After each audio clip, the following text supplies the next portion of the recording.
Hello नमस्ते सबैजनालाई। आज चाहिँ यतातिर छु म। साँझको बेला आज यस्तो छ, बारीतिर हिँड्दै डुल्दै घुम्दै। गाइस, हजुरले के गर्दै हुनुहुन्छ साँझको बेला?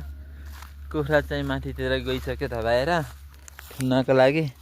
यहाँ चाहिँ हाम कागतीको बेर्ना, सुन्तलाको बेर्ना, यो चाहिँ बारलाई काटेर ल्याएर यहाँ राखेको अवस्था है।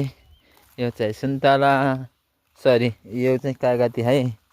2 वर्ष भयो यो कागती, यो पनि 2 वर्ष भयो भनौँ, फुल्न सुरु गरिरहेको छ।